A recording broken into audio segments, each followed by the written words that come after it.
আমন্ত্রণ দেশ বাংলায়, সঙ্গে আছি আমি লাবণ্য রহমান। শুরুতেই সংবাদ শিরোনাম। নওগাঁ ব্যতিক্রমী উদ্যোগ, উৎপাদকের হাটবাজার ব্যাপক সাড়া ফেলেছে। হাতের নাগালে কম দামে টাটকা শাকসবজি পেয়ে খুশি ক্রেতারা। এবং নারায়ণগঞ্জের রূপগঞ্জে অটোরিকশা চালক বাবুল হত্যা মামলার 5 আসামি গ্রেফতার, ছিনতাই হওয়া অটোরিকশাটি উদ্ধার।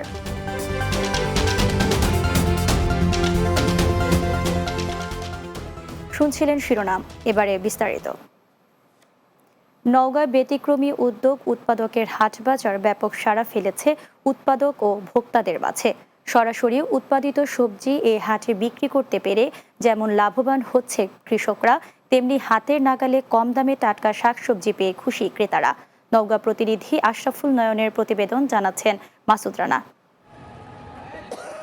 নওগাঁ জেলা শহরের দক্ষিণ অংশ আর যে নওগাঁ দুবলহাটি রোড, এর চারপাশে এলাকা জুড়ে কোনো হাট বাজার না থাকায় স্থানীয় বাসিন্দাদের যেতে হতো কয়েক কিলোমিটার দূরে দুবলহাটি হাটে অথবা শহরে বড় বাজারে। কয়েক হাত ঘুরে ব্যবসায়ীদের কাছ থেকে কিনতে হতো নিত্যপণ্য। এসব বিষয় মাথায় রেখে গত এক সপ্তাহ আগে আবাসিক প্রকল্প শাহনাবাগ সিটির সামনে প্রকল্প কর্তৃপক্ষের উদ্যোগে উদ্বোধন করা হয় উৎপাদকের হাট বাজার। উদ্বোধনে এক সপ্তাহের মধ্যে ব্যাপক সাড়া ফেলেছে কৃষক, উৎপাদক ও ভোক্তাদের মাঝে। ফসলে উৎপাদন করতেছে, টাটকা শাকসবজি বিক্রয় করতেছে। বরাবর একটু কম দামে দেওয়া হচ্ছে, আমরাও লাভবান হচ্ছি, যারা কিনতেছে তারাও লাভবান হচ্ছে। শহরে বিভিন্ন প্রান্ত থেকে ক্রেতারা আসছেন উৎপাদকের এই হাট বাজারে। আশপাশে কৃষক সহ উৎপাদকরা এই হাটে আসছেন বিভিন্ন পণ্য নিয়ে। সরাসরি উৎপাদকের নিকট থেকে স্বল্প দামে টাটকা শাকসবজি ও মাছ মাংস পেয়ে ব্যাপক খুশি ক্রেতারা। কাছ থেকে যে টাটকা সবজিটা পাচ্ছে এটা আমরা বড় বাজারে ঘর পাই না। সকালে টাটকা শাকসবজি পাচ্ছি। এই বাজারের মূল উদ্দেশ্য হচ্ছে আমদানি নির্ভর নয়, উৎপাদন নির্ভর একটি জাতি হিসাবে গড়ে ওঠা। কথাটা হচ্ছে যে আমদানি নির্ভর না, উৎপাদন নির্ভর হতে হবে। উৎপাদন নির্ভর হতে হলে আপনার প্রত্যেকটা মানুষকে নিজের কিছু করে খেতে হবে। হাটে বাজারকে কেন্দ্র করে তৈরি হয়েছে নতুন নতুন উদ্যোক্তা। হাটে পাওয়া যাচ্ছে সকালের নাস্তা ও নানা রকমের শীতের পিঠা। Desk report, Bangla TV. নারায়ণগঞ্জের রূপগঞ্জে অটো চালক বাবুল হত্যা মামলার 5 আসামিকে গ্রেফতার করেছে পুলিশ। বৃহস্পতিবার রাতে বিভিন্ন স্থানে অভিযান চালিয়ে তাদের গ্রেফতার করা হয়। এ সময় উদ্ধার করা হয় ছিনতাই হওয়া অটোরিকশাটি। পূর্বাঞ্চল পুলিশ ক্যাম্পের ইনচার্জ জাহাঙ্গীর আলম জানান, গত 23 নভেম্বর অটোরিকশা নিয়ে নিজ বাড়ি গাজীপুরের পুবাইল কাজীপাড়া থেকে বের হয়ে আর বাড়ি ফেরেনি বাবুল মিয়া। এদিকে 24 নভেম্বর রূপগঞ্জের একটি ধান ক্ষেত থেকে বাবুলের মরদেহ উদ্ধার করে পুলিশ। জুলাই আগস্টে ছাত্র জনতার গণ অভ্যুত্থানে নিহত ও আহতদের স্মরণে কুষ্টিয়ায় স্মরণ সভা অনুষ্ঠিত হয়েছে। কুষ্টিয়া সরকারি কলেজের আয়োজনে কলেজের মুক্তমঞ্চ চত্বরে স্মরণ সভার আয়োজন করা হয়। অনুষ্ঠানে সভাপতিত্ব করেন কলেজের অধ্যক্ষ প্রফেসর ডক্টর মোল্লা মোহাম্মদ রুহুল আমিন। এ সময় উপস্থিত ছিলেন উপাধ্যক্ষ প্রফেসর ডক্টর মোহাম্মদ আব্দুল লতিফ, শিক্ষক পরিষদের সম্পাদক ডক্টর মোহাম্মদ আব্দুল কুদ্দুস খান সহ অন্যান্যরা। জুলাই আগস্টের ছাত্র জনতার গণ অভ্যুত্থানে আহত ও নিহতদের স্মরণে স্মরণ সভা অনুষ্ঠিত হয়েছে। নরসিংদী জেলা প্রশাসনের আয়োজনে জেলা প্রশাসক সম্মেলন কক্ষে এ সভা অনুষ্ঠিত হয়। এ সময় বক্তব্য রাখেন জেলা প্রশাসক Mohammad Rashed Hossain Chowdhury, police super Abdul Hannan, civil surgeon ডাক্তার সৈয়দ আমিরুল ইসলাম শামীম সহ আহত ও নিহতদের স্বজন ও শিক্ষার্থীরা। পরে বিশেষ দোয়া ও মোনাজাত করা হয়। যুব, নারী, পুরুষ ও প্রতিবন্ধীদের দক্ষ উদ্যোক্তা হিসাবে তৈরি করতে পিরোজপুরে climate resilient entrepreneurship program for youth led business শীর্ষক অবহিতকরণ সভা অনুষ্ঠিত হয়েছে। পিরোজপুর সদর উপজেলা পরিষদ মিলনায়তনে এ অনুষ্ঠানের আয়োজন করা হয়। সদর উপজেলা নির্বাহী অফিসার মামুনুর রশিদের সভাপতিত্বে এবং ব্র্যাক জেলা সমন্বয়ক মোহাম্মদ হাসিবুল ইসলামের সঞ্চালনায় বক্তব্য রাখেন পিরোজপুর সনাক সভাপতি এম এ রব্বানী ফিরোজ, বেসরকারি উন্নয়ন সংস্থা ডাক দিয়ে চাই প্রতিনিধি আসাদুর রহমান, পিরোজপুর প্রেস ক্লাবের সহ সভাপতি ইমাম হোসেন মাসুদ সহ অন্যান্যরা। চাঁদপুরের ফরিদগঞ্জে মানসিক প্রতিবন্ধী ছেলে কাঠের আঘাতে মা কায়সারা বেগমের মৃত্যু হয়েছে। উপজেলার চর দুখিয়া ইউনিয়নের সন্তেশপুর গ্রামে এই ঘটনা ঘটে। ঘটনার পর অভিযুক্ত প্রতিবন্ধী ছেলে ফয়েজ আহমেদকে আটক করেছে পুলিশ। তিনি গত ১৩ বছর যাবৎ মানসিক অসুস্থ বলে দাবি করছে নিহতের পরিবার। জানা যায়, মা কায়সারা বেগম ঘরের কাজ করছিলেন। এ সময় হঠাৎ পেছন থেকে তাকে কাঠের টুকরো দিয়ে সজোরে আঘাত করে প্রতিবন্ধী ছেলে। পরে তাকে হাসপাতালে নিলে চিকিৎসকরা মৃত ঘোষণা করেন। দেশ বাংলায় নিচ্ছি বিরতি। ফিরে এসে অন্যান্য সংবাদের সাথে আরও যা থাকছে। শ্রমিকের মজুরি বেশি হওয়ায় মৌলভীবাজারের বড়লেখায় জমির ধান কেটে দিয়েছেন আনসার ও ভিডিপি সদস্যরা। পাখিওয়ালা গ্রামে ধান কেটে দেন তারা।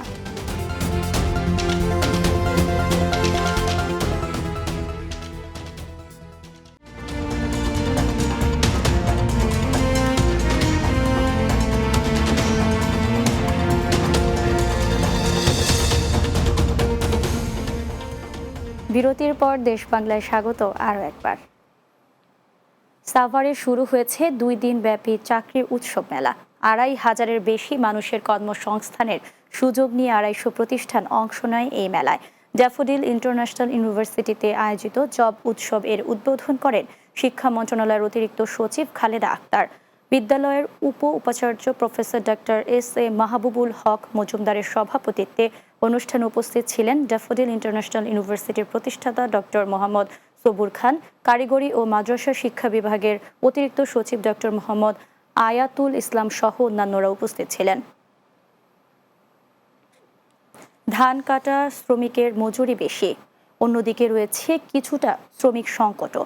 তাই মৌলভীবাজারের বড়লেখা উপজেলার অসহায় কৃষকের জমির ধান কেটে দিয়েছেন স্থানীয় আনসার ও ভিডিপি সদস্যরা। বড়লেখা পৌর শহরের পাখিওয়ালা গ্রামে ধানের ফসলি মাঠে বড়লেখা উপজেলা আনসার ভিডিপির ভারপ্রাপ্ত কর্মকর্তা মোহাম্মদ তাহের মিয়ার নেতৃত্বে ১৫ জন আনসার ভিডিপির সদস্য কৃষকদের জমির ধান কেটে দেন। এ কাজে অংশ নেন উপজেলা আনসার ভিডিপি ভারপ্রাপ্ত কর্মকর্তা মোহাম্মদ তাহের মিয়া, কোম্পানি কমান্ডার আলমগীর হোসেন সহ আরও অনেকে।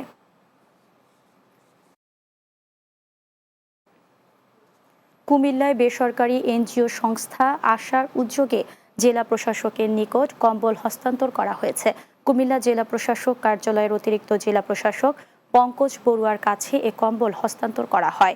এ সময় উপস্থিত ছিলেন আশার district manager Mohammad Aminul Islam, senior regional manager Mohammad Selim Uddin সহ আশার অন্যান্য কর্মকর্তারা। জামালপুরের ইসলামপুরে দরিদ্র পরিবার ও প্রতিবন্ধীদের মাঝে শীতবস্ত্র বিতরণ করা হয়েছে।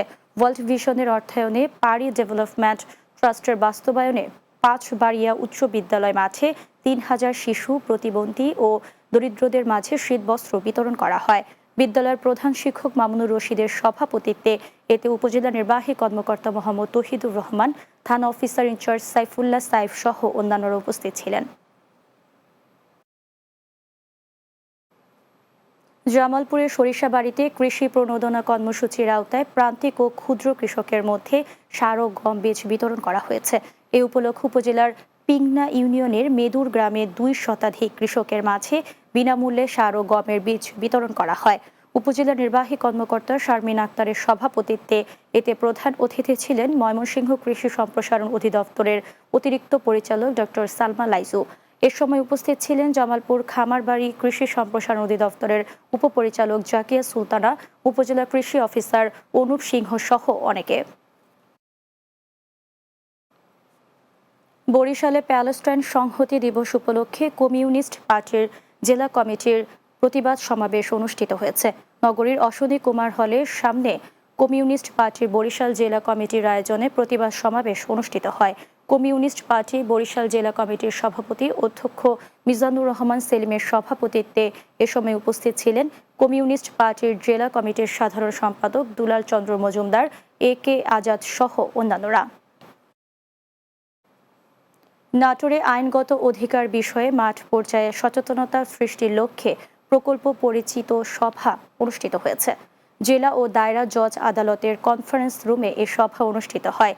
লিগ্যাল এইড কমিটির সভাপতি ও সিনিয়র জেলা ও দায়রা জজ শেখ মোহাম্মদ নাসরুল হকের সভাপতিত্বে এতে উপস্থিত ছিলেন নারী ও শিশু নির্যাতন দমন ট্রাইব্যুনালের বিচারক Abdur Rahim, chief judicial magistrate Mohammad আলামিন, জেলা লিগ্যাল এইড অফিসের সিনিয়র সহকারী জজ ইসমত আরা তুষি সহ অন্যান্যরা।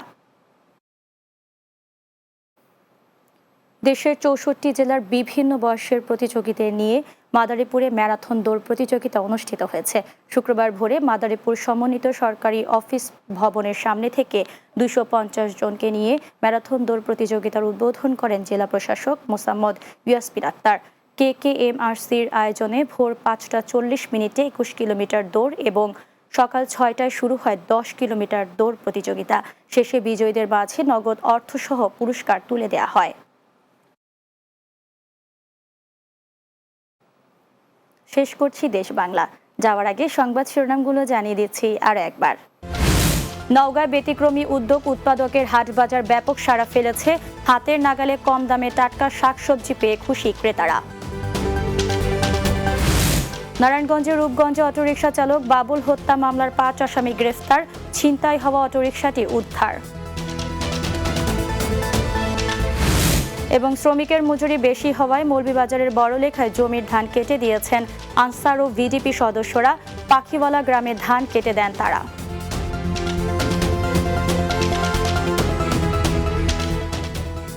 এই ছিল দেশ বাংলায়। আমাদের পরবর্তী সংবাদ বিকেল ৪টা ৩০ মিনিটে দিনের বাংলা দেখার আমন্ত্রণ রইল। এতক্ষণ সঙ্গে থাকার জন্য ধন্যবাদ সবাইকে।